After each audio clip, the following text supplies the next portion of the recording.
ধন্যবাদ আপনাকে। নবী করিম সাল্লাল্লাহু আলাইহি সাল্লাম বলেছেন, ইন্না মিন আকমালিল মুমিনিনা ঈমানান আহসানুহুম খুলুকা।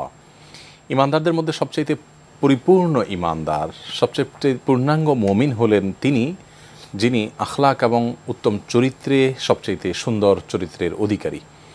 অর্থাৎ যার চরিত্র যত সুন্দর হয়, ঈমানদার হিসাবে তিনি ততটাই পরিপূর্ণ, ততটাই পরিপুষ্ট। আবু সুফিয়ান নবী করিম সাল্লাল্লাহু আলাইহি সাল্লাম সম্পর্কে তিনি বলেছিলেন যে, ফিদাকা আবি ওয়া উম্মি, আমার বাবা মা আপনার প্রতি কোরবান হোক হে আল্লাহ রসুল। ওয়াল্লাহি, আল্লাহর শপথ করে বলছি, নিশ্চয়ই আপনি সবচেয়ে ভদ্র মানুষ হিসাবে আপনাকে আমি পেয়েছি। লাকাদ হারাবতুকা, আমি আপনার সঙ্গে লড়াই করেছি, যুদ্ধের ময়দানে আপনার বিরুদ্ধে আমি লড়েছি। আল্লাহর শপথ, আমি আপনাকে যুদ্ধের ময়দানে প্রতিপক্ষ যোদ্ধা হিসাবেও আপনাকে ভদ্র মানুষ হিসাবে পেয়েছি, সৎ হিসাবে পেয়েছি। এবং আপনার সাথে আমি চুক্তিতে আবদ্ধ হয়েছি এবং চুক্তি রক্ষার ক্ষেত্রেও আপনাকে আমি সৎ এবং সততার পরাকাষ্ঠা প্রদর্শনকারী হিসাবে পেয়েছি।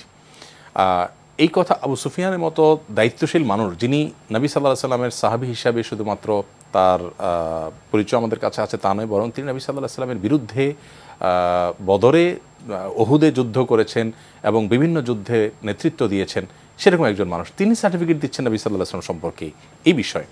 তো সে নবী সাল্লাল্লাহু আলাইহি সাল্লামের সততা এবং সত্যবাদিতা, এই গুণটি তার মধ্যে কতটা ছিল, তার একটা উপাধি গোটা বিশ্ব জুড়ে যেটি আমাদের সবার কাছে পরিচিত এবং আমরা সবাই জানি, সেটা হলো আল আমিন।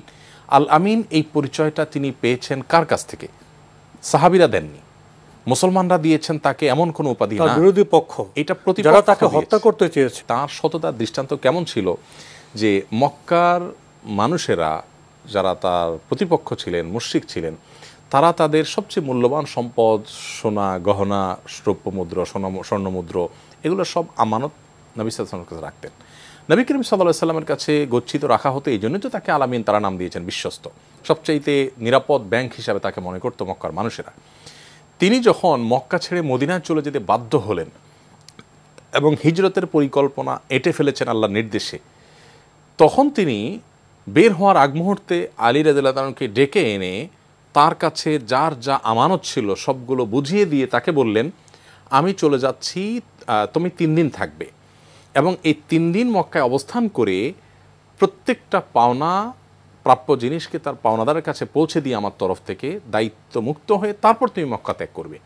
অর্থাৎ যে মানুষগুলোর অত্যাচারে অতিষ্ঠ হয়ে আমি এই জায়গা ছাড়া হতে হচ্ছে, সেই মানুষগুলোর আমানত ওই জায়গা ছাড়া হওয়ার সময়, ওই মাতৃভূমি ত্যাগের সময়ও চিন্তা করে সেটা ব্যক্তির পাওনা পরিশোধ করার ব্যবস্থা করে দিয়ে তারপর তিনি যাচ্ছেন। এটা বোধ হয় সততার, অনেস্টির শ্রেষ্ঠ উদাহরণ। আপনি কারোর দ্বারা অতিষ্ঠ হয়ে, জুলুমে অত্যাচারিত হয়ে যখন যাচ্ছেন, তখনও তার আমানতটার যারা রক্ষা করার ব্যাপারটা জন্মভূমি থেকে, তার গৃহ থেকে উচ্ছেদ করছে, নির্মূল করছে, তিনি দেশান্তরী হওয়ার সময়, তিনি যখন অভিবাসী হচ্ছেন, ওই সময়টাতেও তার সততার দৃষ্টান্ত তিনি রেখে চলেছেন। অর্থাৎ স্বাভাবিক অবস্থা আমরা অনেকে সৎ থাকতে পারি, কিন্তু যখন সময় খারাপ আসে বা কষ্টের সময় আসে, তখন আমরা অনেকেই সেই জায়গায় থাকতে পারি না। প্রিয় নবী সাল্লাল্লাহু আলাইহি সাল্লাম তিনি এই জন্যই অনুপম আদর্শ, যে তার তুলনা আর কেউ হতে পারে না। এই জন্যই যে তিনি সুখে দুঃখে, কষ্টে এবং ভালো সময় সর্বদা তিনি তার নীতির উপর অটল অবিচল ছিলেন। এই কথার প্রেক্ষাপটে একটু তুলনা করতে চাই। আপনি মাক্কি জীবনের যে উদাহরণ তুলে ধরলেন, যারা শুধু নবী সাল্লাল্লাহু আলাইহি ওয়াসাল্লাম নয়, তার অনুসারীদের উপর যে জুলুম, নির্যাতন, স্টিমরোল চালিয়েছে, যাদের অত্যাচারে তিনি জন্মভূমি ত্যাগ করছেন, গৃহ ত্যাগ করছেন, উন্মূল হলেন, যাওয়ার সময় তো তিনি কোনো প্রতিহিংসার পরিচয় দেননি, এমনও ভাবেননি যারা আমাকে গৃহহীন করছে তাদের সম্পদ আমি নিয়ে গিয়ে মদিনায় গৃহ নির্মাণ করব। বর্তমান সভ্যতায় যারা বিশ্ব পরিচালনা করছেন বা আমাদের সামাজিক জীবনে বা বিভিন্ন পর্যায়ে যারা সত্যতামূলক আচরণ করে, তারা কি এই বর্তমান সময়ে সভ্যতায় নবী ইসলাম যে অনুপম আদর্শ রেখে গেছেন তার কাছাকাছি আসতে পেরেছে? বিষয়টা আসলে কল্পনারও অতীত, যে এখন কেউ আগ্রাসন চালাবে বা কোনো এলাকার উপরে কর্তৃত্ব অর্জন করবে। এই কর্তৃত্ব অর্জন করবার পর তাদের কোনো সম্পদ হরণ করবে না, তাদের কোনো চরিত্র লুণ্ঠন করবে না, তাদের কোনো অবিচার করবে না, ইনসাফ প্রতিষ্ঠা করবে। এগুলো তো আমার মনে হয় এখন আমাদের কাছে রূপকথার গল্পের মতো। অর্থাৎ এগুলো আমরা মনে করি যে আজকের যুগে যাদেরকে আমরা নেতৃত্বের আসনে দেখতে পাই, পৃথিবীর কোনো পর্যায়ের নেতৃত্ব থেকে মানুষ এরকম আচরণ আমরা সাধারণ মানুষ কখনোই আশা করতে পারি না, আশা করি না।